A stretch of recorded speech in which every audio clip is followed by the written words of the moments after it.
تحت عنوان أنا هنا، بدأ حزب الاتحاد الديمقراطي الكردي في 17 من الشهر الجاري بتنفيذ إحصاء سكاني لعدد القاطنين في مقاطعاته الثلاث وفق آلية عمل متفق عليها.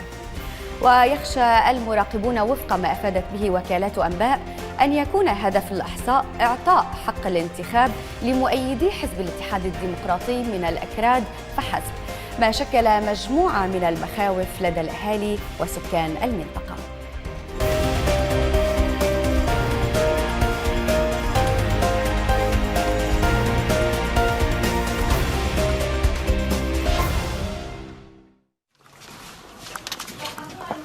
أنا هنا في روجافا. تحت هذا المسمى بدأ حزب الاتحاد الديمقراطي الكردي تنفيذ إحصاء سكاني في المقاطعات الثلاث الخاضعة لسيطرته في شمال سوريا، على أن يسبق العملية تطبيق مشروع النظام الفيدرالي المزمع إعلانه من قبل الحزب مطلع تشرين الأول القادم.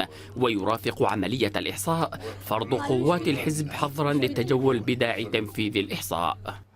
مركز روجافا للدراسات الاستراتيجية التابع للبيادي والذي يقوم على الإحصاء أعلن أن العملية تأتي في ظل الضرورة الحتمية لتطوير نموذج الإدارة الذاتية نحو مشروع الفيدرالية لتستمد مشروعيتها من المجتمع، سيما خلال الانتخابات التي ستجري في الفترة المقبلة، وفقا لبيان المركز الذي يأخذ من خريطة كردستان الكبرى شعارا له.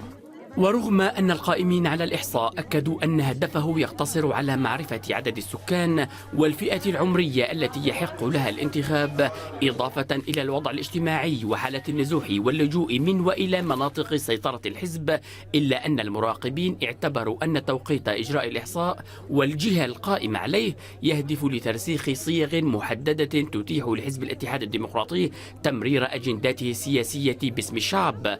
فالأكراد في مخيمات اللجوء في إقليم كردستان العراق وكذلك المغتربين سيسحب منهم حق الانتخاب ويسجل تحت أسمائهم مكتوم القيد، إلا إذا كانوا من أنصار الاتحاد الديمقراطي الذين تم إبلاغ أقربائهم مسبقا بضرورة تأمين أرقام الدفاتر العائلية الخاصة بهم وتقديمها إلى موظفي الإحصاء.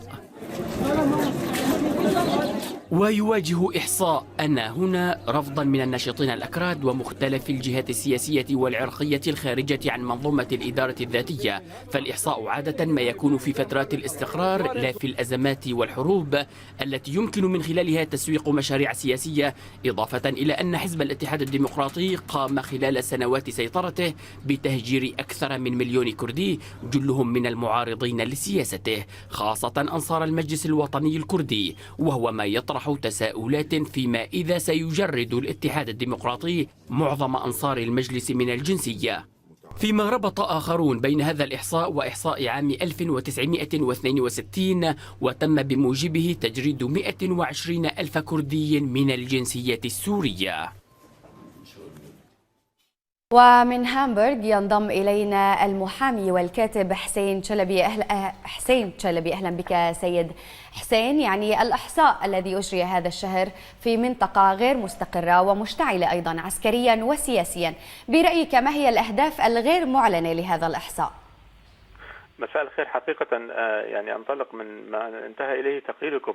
فعلا الإحصاءات في جميع أنحاء العالم، الإحصاءات تجري دائما في أوقات هدوء، في أوقات استقرار، لكن خلال الأزمات الكبرى، خلال الحروب أو حتى بعد الحروب، يتم قبل كل شيء تطبيع الأوضاع في المناطق التي جرت فيها تلك الأحداث.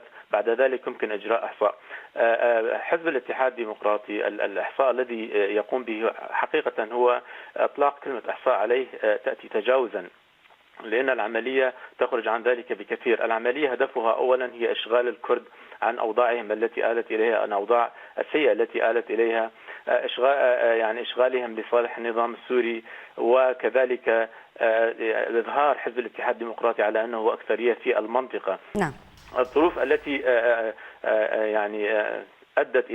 أدت إليها سياسة حزب الاتحاد الديمقراطي هي ظروف غير صحية أبدا، هي تصلح لكل شيء عدا إجراء الإحصاء. هذه الظروف تصلح حقيقة نتيجة الخوف والرعب لقبول الناس يعني أعمال القتل، لقبول الناس بأعمال الخطف في الشارع التالي، على أن يكونوا بمنع عن ذلك. حزب الاتحاد الديمقراطي أمن ظروفا ضرب الناس بعضها ببعض هذه الظروف حقيقة هي أبعد ما تكون عن ظرف صحيح. الحزب لا يشبه الأحزاب في شيء، قيادته لا تشبه قيادات الأحزاب في شيء، أنصاره حتى لا يشبهون أنصار الأحزاب الأخرى، والحزب بشكل عام لا يشبه الكرد في أي نقطة من النقاط. هو لم يقم بأي شيء لصالح الكرد، قام كما ذكرتم بتهجير ما يقارب 1,000,000 كردي، قام الحزب أو يقوم حاليا بعدد كبير من الانتهاكات، منها اعتقال أو احتجاز عدد كبير من الناشطين الكرد والسياسيين الكرد، عمليات العسكرية التي قام بها في منبج وغيرها وأدت إلى مقتل مئات الشبان الكرد، يعني هدية مجانية لا أعلم لمن، للنظام السوري أو لغيره. كل هذه الانتهاكات هي من نتاج سياسة حزب الاتحاد الديمقراطي، ولذلك هنالك مقولة يعني تداولها الشارع الكردي أحيانا خفية وأحيانا علنا، تقول على حزب الاتحاد الديمقراطي قبل أن يقوم بإجراء إحصاء سكاني عليه أن يقوم بإجراء إحصاء للانتهاكات التي قام بها بحق الكرد. انتهاكات حزب الاتحاد الديمقراطي حقيقة فاقت أعداد الكرد، فاقت أعداد السكان الكرد سواء في المنطقة أو الذين هجروا بسبب سياسته أو الذين تم تهجيرهم قسرا. نعم. هذا الحزب كما ذكرت وكما أؤكد دائما لا يشبه الأحزاب في شيء. العملية في جانب آخر هي عملية مخابراتية.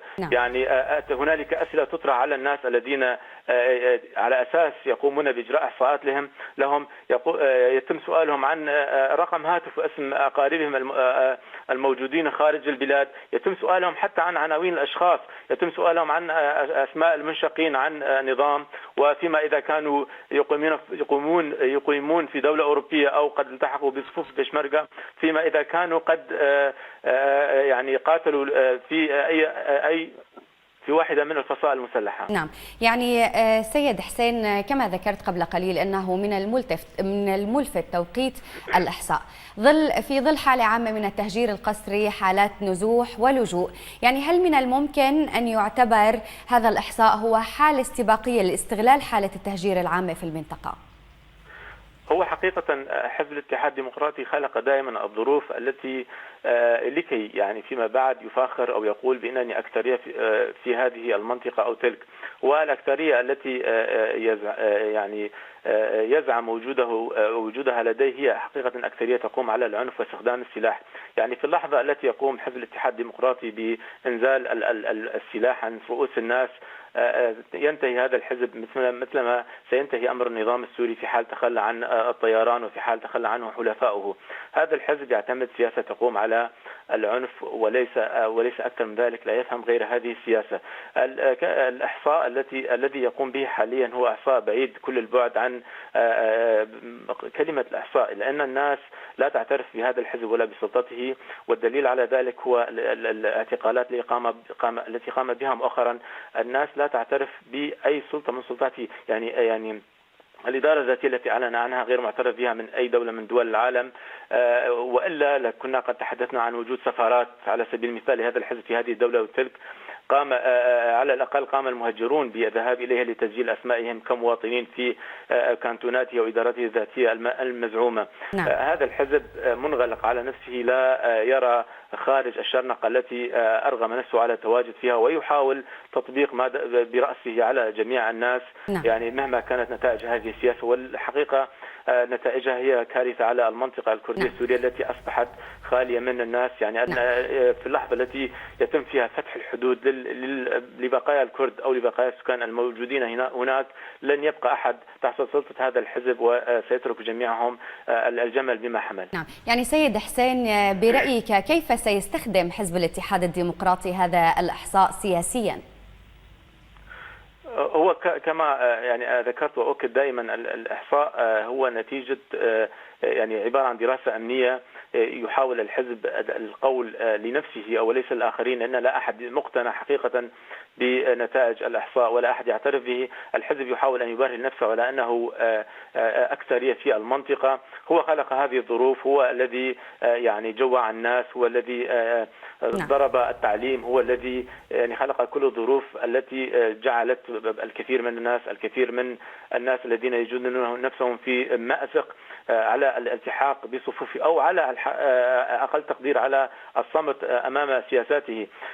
عندما يذهب عضو حزب الاتحاد الديمقراطي والإحصاء، حقيقة هذه أيضا من أغرب الغرائب أن يقوم بالإحصاء يعني حزب معين وليس موظفين مستقلين كوادر يتم تدريبهم على القيام بهذه العملية. عندما يذهب العنصر الحزبي إلى بيت هذا الشخص أو ذاك، عندما يطرق الباب حقيقة الناس يصيبها يعني الخوف وتتساءل عما إذا كان هنالك تجنيد قسري، عما إذا كانت هناك ملاحقات، عما إذا كانت هنالك أتوات جديدة سيفرضونها عنها.